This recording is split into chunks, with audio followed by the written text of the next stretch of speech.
Hello，大家好，我是苗小鼠。这是震惊整个俄罗斯的连环杀手学院狂人。两个刚刚读大一的学生，他们曾经只是懦弱又内向的年轻人，却放下了吉他，拿起了锤子，变成了整座城市的噩梦。在寒冷的学院城街头，连续发动了17次袭击。他们不但拍摄下了袭击过程，还将视频上传到网络上，像展示战利品一样炫耀。那为什么他们要这样做呢？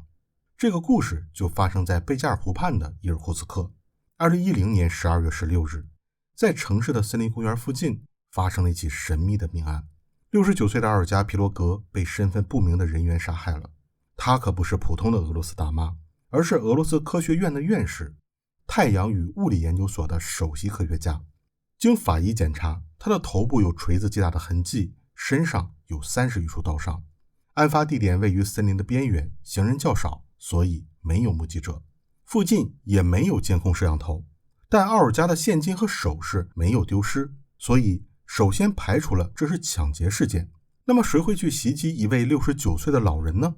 根据警方的调查，奥尔加的身边并没有仇人，不过他的工作却是一个危险性很高的职业，主导一种秘密武器的研发，所以媒体怀疑他的死因可能与外国的间谍活动有关。不过这种猜测很快就被否定了。奥尔加出事的地点位于伊尔库茨克学院城区域，这里集中了几十所学校和科研机构。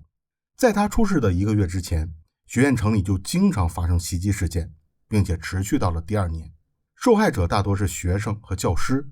起初的袭击事件并没有什么统一的特征，有些女孩在附近被打了，有些则是被抢走了钱和手机。但是自从奥尔加被杀害后，所有新的袭击事件都发生了变化，受害人的生存机会也越来越小。他们留下了与奥尔加类似的伤痕，头部有锤子击打的伤口，身上有多处刀伤。在奥尔加被袭击的2周以后，12月29日晚上7点钟，22岁的叶卡捷琳娜·卡尔波娃带着5岁的妹妹穿过阿卡登格罗克森林公园。路上她遇到了2个陌生男人，他们一直跟在姐妹俩的身后。当时叶卡捷琳娜正在打电话，没有理会这件事。她走到四周没人的时候，其中一个男人从背后袭击了她。不过叶卡捷琳娜是一名体育老师，她很快就摆脱了攻击，然后她说：“我怀孕了，请你们放过我。”但是凶手却没有停下来。幸运的是，一辆汽车突然从拐角处开了出来，凶手被吓跑了。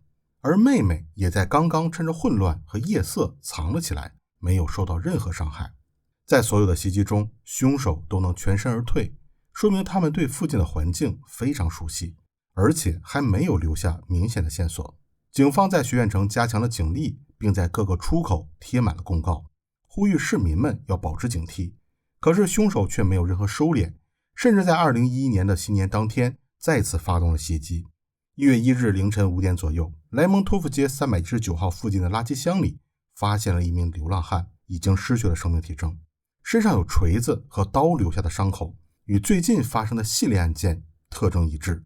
那么有谁在除夕夜里不与家人团聚，而是在街上行凶呢？警方将嫌疑人的目标锁定在了其他流浪汉身上。1月15日，警方拘捕了弗拉基米尔·巴奇列夫斯基，是一名19岁的流浪汉。在他的衣服上发现了不明血迹，根据生物检测结果，证明衣服上的血迹与除夕夜凶案的血迹一致。所谓的生物检测，就是利用狗的嗅觉来测试证物之间的气味是否一致。在上世纪90年代前， DNA 检测还没有普及的时候，这是一种重要的刑侦手段。不过也有人指出，警犬的检测结果受警犬主人的影响，因为警犬可以识别主人的微表情，从而给出不同的检测结果。起初流浪汉弗拉基米尔说，除夕夜里他在下水井里度过了一晚，并没有见到被害人，自己也不是凶手。但是几天以后，他承认了罪行。可事情并没有这么简单的结束。弗拉基米尔是在1月15日被捕的，但是学院城里的凶案却没有停止。在新的一年里，几乎每个星期这里都会发生一起新的凶案。2月27日这天是个星期天，在莱蒙托夫街297号的学校里，亚历山大·切尔维亚科夫正在值班。他突然听见院子里传来了尖叫声，有人在喊救命。他看到一位女士在长椅上被不明身份的男子袭击，于是亚历山大推开了窗户，吓跑了凶手。这件事被当地媒体广泛报道，并称呼袭击者为学院狂人。频繁的袭击导致3月12日这天，学院城里的市民们组织了一次集会，讨论应该采取什么措施来防止本地区的犯罪。当时警方已经有了一些凶手的信息，来自目击者和幸存者的口供。他们描述的学院狂人可能是2名18到19岁的年轻人。不过案件的调查还处于保密阶段，所以市民们并不知情。有些小道消息说，凶手是一名30岁的男人，所以人们都在寻找一名成年的陌生男子，而忽略了真正的凶手就隐藏在学校里熟悉的人中间。集会的最终决定是成立一支人民小队，在学院城的街道上巡逻。这支巡逻队伍由3个部分组成，几十名年轻力壮的志愿者，当地一家私人保安机构的雇员和100名警察。随后的1个月里，当地犯罪率明显下降。那么人民小队可以抓到真正的学院狂人吗？3个星期以后，4月3日，在研究所附近，人们发现了奥利弗蒂娜·库伊迪娜已经失去了生命体征，而且她的耳朵不见了。第2天是星期一，当学院城19号学校的学生们走进校园的时候，看到了一只耳朵在门廊里。伊尔库茨克学院城并不大，而且与其他的学院城不同，它位于城市的中心，并不是建在偏远的郊区。有超过5000名科研人员和上千名学生在这里生活。那么凶手究竟藏在哪里？他又是谁呢？玛丽娜·利特金娜是一位单亲妈妈，独自抚养18岁的儿子尼基塔，生活在学院城里。有一天，她在整理儿子的外套时发现了一把刀，于是她问儿子，去上学为什么要带一把刀？儿子尼基塔说，是为了自卫。玛利亚将这件事告诉了自己的妈妈，出于关心，外婆决定带着舅舅去拜访玛利亚和外孙。4月5日，尼基塔并不在家，他的外婆和舅舅来到了家中。他们找到了尼基塔的摄像机，并翻看了里边的内容。摄像机里拍摄的正是那段杀害奥利弗蒂娜的视频。舅舅立刻将相机交给了警方。1个半小时之后，尼基塔·利特金被捕。很快，他的同伙阿尔乔姆·阿努夫利耶夫也被逮捕。2人就是真正的学院狂人。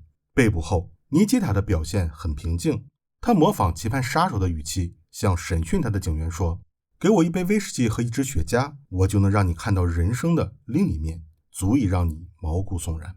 尼基塔·利特金出生于1993年一个学者家族，从他祖父母开始就是工程师和科研工作者，参与过很多苏联时期的重要工程。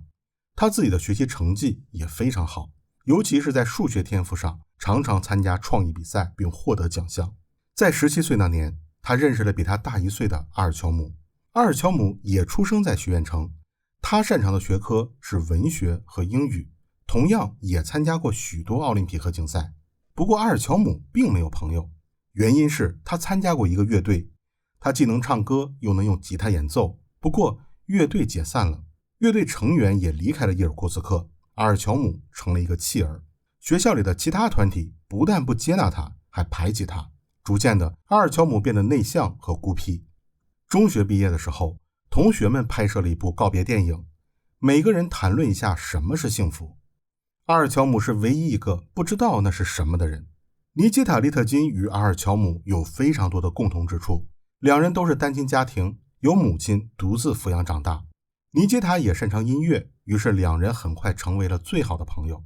但是阿尔乔姆在学校受到了孤立，这种氛围也蔓延到了尼基塔的身上。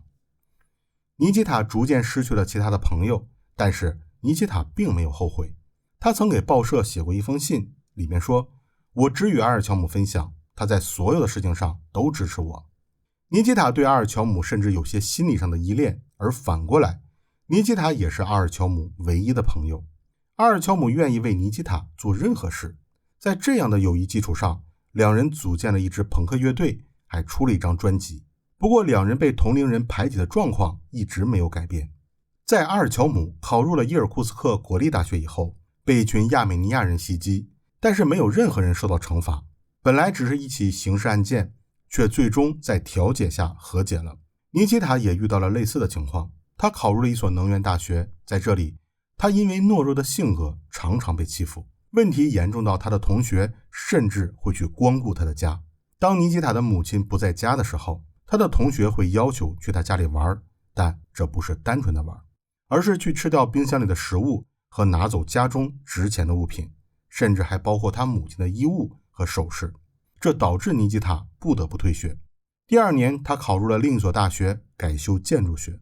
阿尔乔姆告诉尼基塔，如果你学会了反击，就不会有冲突，还建议尼基塔去练练胆量。2010年11月14日，女孩阿纳斯塔西亚从19号学校走向新伊尔库兹基村，在公交站附近，她遇到了2个陌生的男人，其中之一袭击了她。阿纳斯塔西亚倒在地上装死，骗过了袭击者。随后路人救起了女孩，幸好女孩没什么大碍。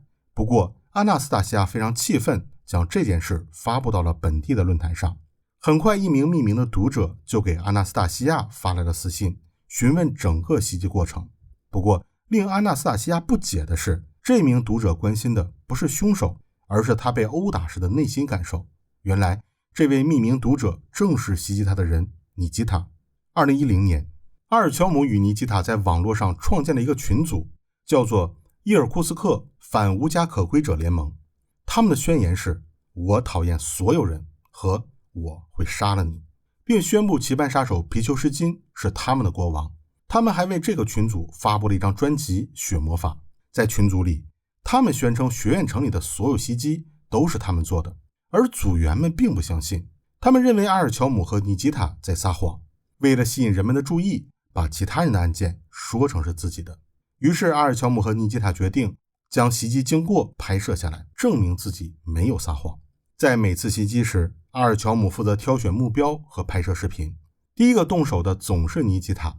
尼基塔越来越觉得自己终于摆脱了懦弱的形象，变成了一个可以支配他人生死的人。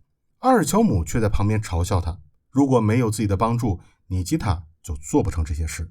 为了证明自己不需要阿尔乔姆，尼基塔决定独自发动一次袭击，也就是2月27日在莱蒙托夫街297号的公寓楼下的那场袭击。这附近有许多居民，所以他失手了。这是他唯一一次单独行动。在本案中，人们普遍认为阿尔乔姆是一位操纵者和智囊团，而尼基塔只是一名执行者，因为他太想得到阿尔乔姆的认可了，所以成了被利用的对象。阿尔乔姆来自一个富裕的家庭，母亲是一家大型金融机构的会计师，他为儿子请了2名最好的律师做无罪辩护。虽然他只负责出谋划策，但还是遭到了媒体的强烈谴责，甚至超过了负责执行的尼基塔。尼基塔认为媒体的谴责并不公平，在开庭前，他对母亲说，他们把阿尔乔姆变成了一个魔鬼，而尼基塔那么单纯憨憨的，所以尼基塔决定要替朋友承担下所有的罪行。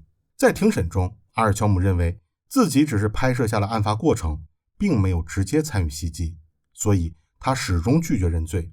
而尼基塔的表现却出人意料，他说自己没有同伙，他的朋友阿尔乔姆并没有参与任何袭击，所有的案件都是他一个人犯下的，不论调查人员还是他的母亲都没能改变他的说法。那么阿尔乔姆是不是冤枉的？尼基塔又究竟有没有受到他的操纵呢？在审讯过程中，警方找到了阿尔乔姆与一些网友的聊天记录，里面的内容很像招聘对话。其中有一段，阿尔乔姆指使一名叫做尤拉的网友去杀害一名清洁工。阿尔乔姆说，你连个清洁工都不敢干掉。尤拉回答，那我干掉他又能得到什么？阿尔乔姆说，你连个清洁工都杀不了，对吧？尤拉说，为了一个清洁工坐牢，毁了自己的人生，何必呢？阿尔乔姆说，第一，这是一种训练，是心理准备；第二，有办法杀了人而不用坐牢。在2年的调查和庭审之后，终于在2013年4月2日，本案迎来了最终审判。2人被指控犯有6项谋杀罪、9起谋杀未遂、3起抢劫罪和亵渎死者罪。尼基塔被判处24年有期徒刑，阿尔乔姆被判处无期徒刑。2014年，阿尔乔姆被送往沃洛格达监狱服刑，他成了这里最年轻的囚犯，还通过函授就读于拉脱维亚大学法律系。2017年，他参加了一些电视台的节目录制，并且只接受有偿采访。在采访中，他说自己正在写一本书，他的母亲也在不断的上诉，争取假释。而尼基塔则在6个月以后缩减了刑期，改判为20年有期徒刑。不过他的生活却没有阿尔乔姆这么轻松。理论上来讲，他被关押在科迈罗沃惩戒所，这里的条件要好于监狱。但是尼基塔却希望转去沃洛格达监狱与阿尔乔姆关在一起。尼基塔的母亲玛利亚辞掉了工作，离开了伊尔库茨克，搬到了圣彼得堡生活。她希望儿子在刑满释放以后也接到圣彼得堡重新开始。虽然那时候的尼基塔已经38岁了。2021年10月28日，尼基塔被发现死在了惩戒所里，玛利亚永远也见不到儿子了。那么问题来了，阿尔乔姆还要继续在监狱里度过余生，他是无辜的吗？这里是欧斯调查，我用照片讲讲述真实的故事给大家观看，谢谢再见。